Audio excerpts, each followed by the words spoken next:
how one rainy night can bring you back to a childhood moment na you didn't even know you missed. So, salamat. Achievement to honestly. And welcome back. Welcome in sa The Balang Araw Podcast. I'm Luis Gutierrez and I'm happy you're here today with me. Salamat sa pagtunan. I'm Luis Gutierrez and this is The Balang Araw Podcast. This is me talking about my life, sharing my experience as a dad, as a husband, as a Filipino living in Los Angeles. So I was originally thinking, sa pagdating ng November, dire-diretso na yung upload ko. Kasi for October, I was able to release 5 episodes, diba? I mean 4, tapos pagdating ng November, isa para sa episode 5. Then sabi ko episode 6. Originally I was thinking dire-diretso na to pagpasok ng November, I can release 4 episodes. Pero yun nga, nagkaroon ng schedule, diba? Naging busy tayo. But we're here today. Maraming salamat for tuning in and for listening sa aking munting project. So, unahin ko na to the OGs na nakikinig simula episode 1. Maraming salamat. Solid kayo. Sobrang salamat. Sobrang laking tulong sa pag-listen and pag-follow sa page. So, thank you so much, pare. And hope you feel the vibe, the chill vibe today. And to the new listeners, yung mga bago dito, hope you find the vibe you need right now. Whether you're driving, working, or naglalaba, or just chilling somewhere quiet. So originally, this podcast is my way of producing something good out of a bad habit that I stopped, which is smoking cigarettes. So just to share my journey, as of today, as of recording, we are 67 days CLC free. So that's a milestone. So mas malalim na yung hinga natin, mas clear yung baga. When it comes to basketball, I can play more games now. Dati pag nag-basketball, isang baba sa court, hihingalin agad. I remember nung unang balik ko sa basketball, parang akala ko, di ko nakakayanin yung susunod na game. Sobrang sakit na ng sikmura ko, yung parang yung sa gut ba? Anyway. So, today's 67 days already. AOC free.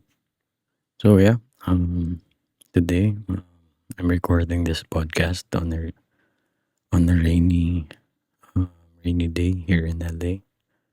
Yung steady kind of rain na hindi naman malungkot, just calm. Parang soundtrack ng city. Automatic reflective mode, diba, pag umuulan? Bale, parang may magic yung ulan talaga. Hindi siya heavy, hindi dramatic. Parang just grounding. It's like a gentle reminder na, hey, slow down for a bit.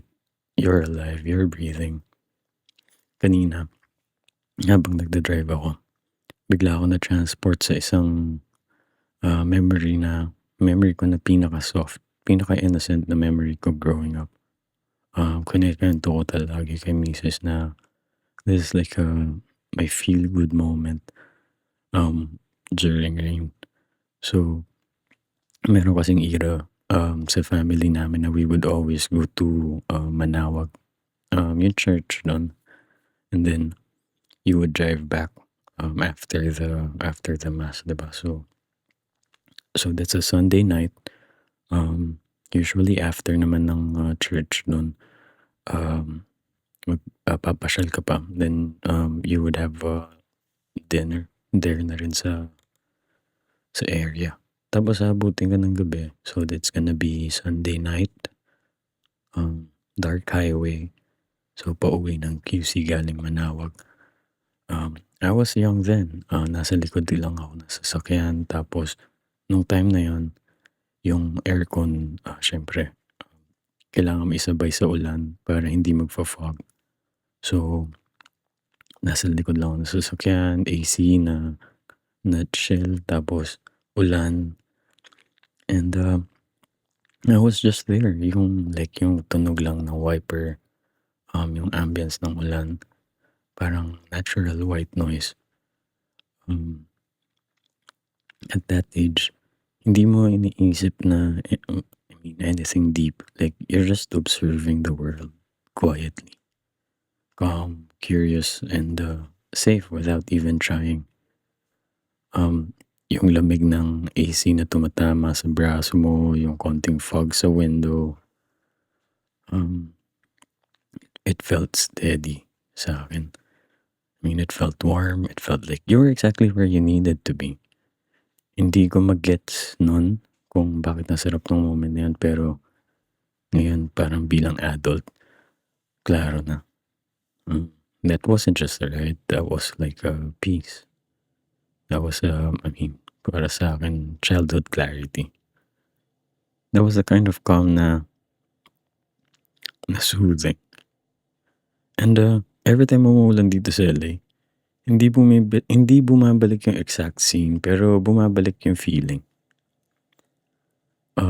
Lalo na dito sa Los Angeles, very exciting for me ang ulan dahil sobrang bihira niya. Siguro sa isang taon, 2 to 3 times lang uulan.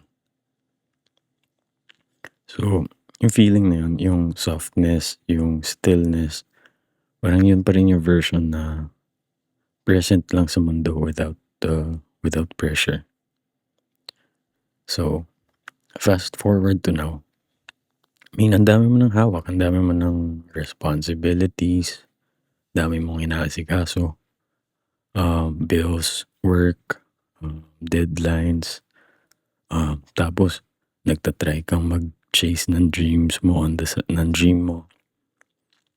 Tapos, pamilya, tapos syempre isipin mo yung future. Parang peace isn't automatic anymore. Hindi na siya default. It's something you create, something you protect, and something you choose.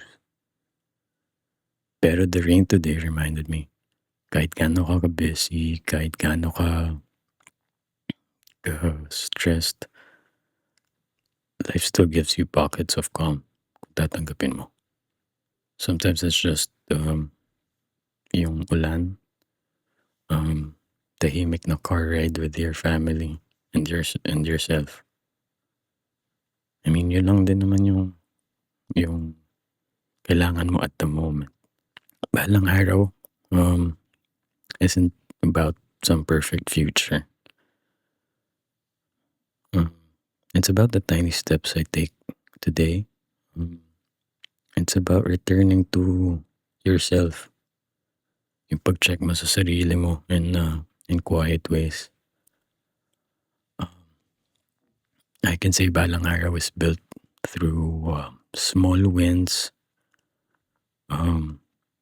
the habits na tinatry mong i-rebuild for you to get better. Siyempre, the choices you make every day. And the days na you show up kahit late. Yan. The version of you na unti-unting lumalakas na as I said sa previous episode, diba? If you pour 1% to yourself every day, diba? What can you do in 100 days? So, these things, parang for me, hindi sila loud, pero sila yung nagtatayo ng totoong buhay mo. And if may ulan man today, maybe it's just like the world whispering, you're growing, you're becoming. And since andito na tayo, if you're going through something right now, or may goal ka na gusto mong simulan, or may habit kang gusto mong bitawan, pause ka muna. So, huminga ka, look around, Listen to whatever life is giving you right now. Rain, silence, traffic, music. And if no one told you this lately, you're doing better than you think. So, ayun. Maraming salamat sa pakikinig ng episode 6. Alam ko late upload pero nandito pa rin tayo. We're still trying. I wanna be consistent. Pero yun nga, ang consistency naman, hindi naman siya parang pagiging perfect. It's about me returning and the presence. So if you're listening to this right now, sana this episode gave you a little space, a little calm, a little reminder na you're still becoming who you're meant to be. Rain, childhood memories, quiet moments, and small wins. Lahat yan part ng journey. I'm Luis Gutierrez and this is the Balang Araw Podcast. Salamat. Achievement to. If nagustuhan mo to, follow the podcast on Spotify. Malaking tulong. And subscribe sa YouTube na rin. The Balang Araw Podcast. We also have Instagram, Facebook, and TikTok at the Balang Araw Pod. Kita tayo sa next episode. Salamat and ingat kayo.